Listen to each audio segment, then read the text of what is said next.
Now we're on to a very fun We Out Here segment where I gave the people this question. Who is the most overrated team in the AP preseason top 25? And we got some doozies of answers. I'm sure I haven't really checked this thread since I posted it, but I gave it to producer Kat, who thought it was good enough to do for a segment here. And now producer Kat comes in to tell us what she found and what she would like me to respond to. All right, here's your first one.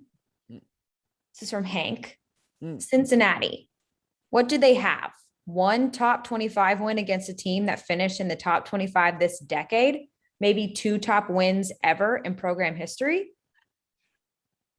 You know, I get where he's coming from. I didn't expect to get all of the shade from Cincinnati, but I am inclined to agree with him. I am not as high as almost everybody else on Cincinnati for a number of reasons. I don't look at Desmond Ridder and see a first-round quarterback. I see a dude that throws as many interceptions as he does touchdowns, a guy that perhaps isn't a marksman in the way that you want him to be, and you're replacing a defensive coordinator that I thought was the truth in Marcus Freeman, who moved on to Notre Dame. Luke Fickell gets in Dan Enos, but I don't see that as a fix-all, especially in a loaded American where you have non-conference games against Indiana and Notre Dame this season. If they get to be number 8 by November, I would be shocked. I would overrate them as well. I'm not even sure they're going to make my top 25, but that's me. I'm inclined to be with Hank on this. Cincinnati is overrated. Let's see if you agree with this one. So this is from Andrew. Florida at 13. That is way too high. Questions at QB, replacing a ton at the skill position. They belong closer to 22 to 25 range, if ranked at all. Yeah, no, I'm with that as well. Like, I watched Emory Jones against Oklahoma last year. I wasn't inspired. Now, this is also a guy who was down to like Florida, Tennessee, and Ohio State at one point, and actually made way in a roundabout way for Justin Fields to end up at Ohio State and at Georgia, which is wild to think about because that is the kind of player that you expected Emory Jones to be, and he hasn't. And then you lose 2 first-round picks at receiver and Kadarius Toney and Kyle Pitts, who defies positional description because that's not a tight end. It's not a wide receiver. That is the evolution of football over there. And you lost the Heisman frontrunner in Kyle Trask, a guy that we didn't think was going to be that good, ended up being that good. Emory Jones just has to show me that he's that good before I just give them the number 13 spot to say nothing of their defense. Now, I'm not inclined to say that people are just showing up to take what they want from Florida, but LSU showed up and took exactly what they wanted from Florida, who was ranked number 7 in the country in the swamp with a true freshman quarterback. I'm not ranking Florida. I'm not. That's Georgia's division this year, no matter what anybody wants to say about it. And Florida has some absolute monsters on its schedule. We'll see what they look like in the SEC, but no, I'm inclined to agree with Andrew. Florida's overrated, Kat. Next one is from Gray Thompson. I want UNC to actually be a top 10 team so bad. I really do. I wish I believed it. I don't. I'm trying, and they'll likely start the season 6-0, but that's my answer. No, I'm with this thinking, right? Because North Carolina occupies this spot that I would have given to a Utah. I look at Utah and I see you got better through the portal, and you also are fixing some issues that have plagued you. Like, for instance, your passing game, right? Going to get a quarterback like Charlie Brewer, who I expect to be the starter when Utah opens the season, and it could start its season 3-0 at a minimum, if not 4-0, depending on how you want to view USC this year, who I also think is going to be really good.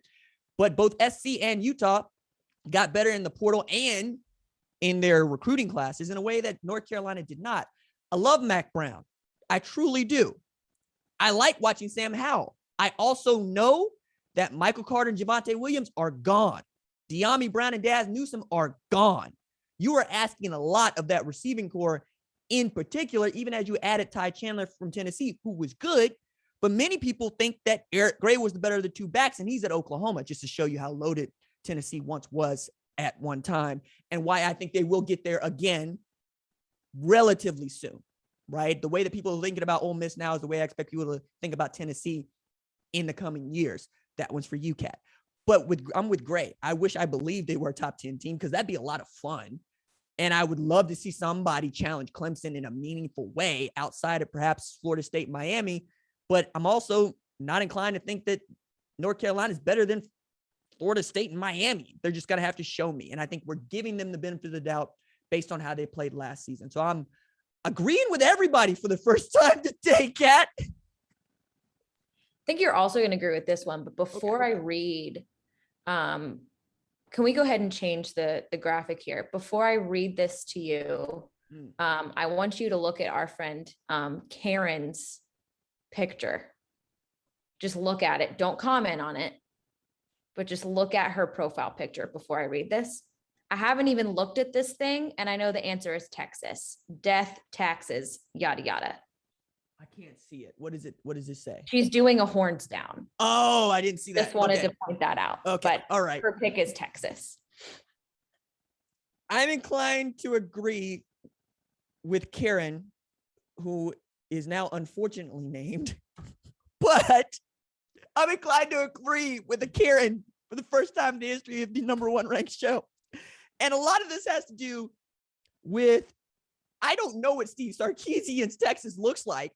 He's not exactly inheriting a Ferrari, even as they've got the parts to build one. Like, I keep going back to my Formula One analogies because I think they work and I like the sport. But, Kat, there's a racing team called Haas that is American owned in Formula One. They have a Formula One car. They could build a car that rivals Mercedes or Red Bull or any of the major teams that you would think of that are capable of winning a championship. But just because you have the parts does not mean that you can build a car that can compete.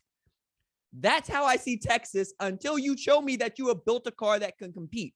And then you look at Texas's schedule, it's low-key a gauntlet. Like, they're starting out as the number 21 team in the country, but Louisiana's going to be like, bet, showing up to their house, looking to wreck shop. And then you have an Arkansas who's going to be feisty, if nothing else, right? And it's not out of the realm of possibility for Texas to have 2 losses before they head up against Oklahoma the second Saturday in October. I'm inclined to agree. I don't think they're going to be bad, but I wouldn't preseason rank them top 21 or top 25, period. I would, in my most Monique voice, I would like to see it before I rank it. All right, Kat, is that what we got today? No, I saved the best one for last. That Oh, you're sweet. Both definitely going to disagree with. Okay. This is from the 5th lane. We don't know his actual, unless his name's Lane, we don't know his actual name. Burners are for cowards. Oklahoma, win a game on the big stage and show you belong. Yes, burners are for cowards. That's my take there. You don't say this if you have to attach your name to it. Okay? If people get to drag you, like people get to drag me, right? Because my name is on everything that I say. Nah, man, I'm not even going to entertain that. We all know what Oklahoma is. That's the problem, actually. It's like Georgia. We know what it's supposed to do. We just needed to do what it's supposed to do. And until Oklahoma gets to #1, I'm not inclined to say that they're overrated. And even then, it's right where they should start. It's about where they're going to finish. Now, as much as I make jokes about the Big 12, and I will continue to make jokes about the Big 12 because it's funny, Iowa State is a really good football team. Texas, again, if they assemble the parts, and when are they most likely to assemble but for their most hated rival in Oklahoma? And then Kansas State is living in an era where their head coach is undefeated against Oklahoma. You know, like, and then watching Dave Aranda's defense, I got the willies. Like, Dave Aranda 100% has Lincoln Riley's behind. Like, he's got him. First at LSU, now at Baylor. Something about that defense gives Lincoln Riley's offense the shakes. Okay? And those are the ones that off the top of my head. However, I still think it's one of the 2 best teams in the country. I mean, I'm not mad at #2. I ranked them #1. Hello. You know, burners are for cowards.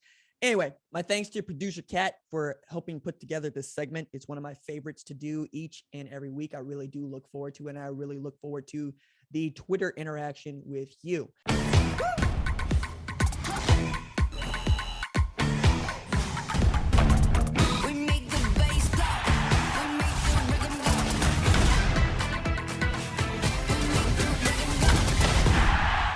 Hey, kinfolk, I appreciate you for watching.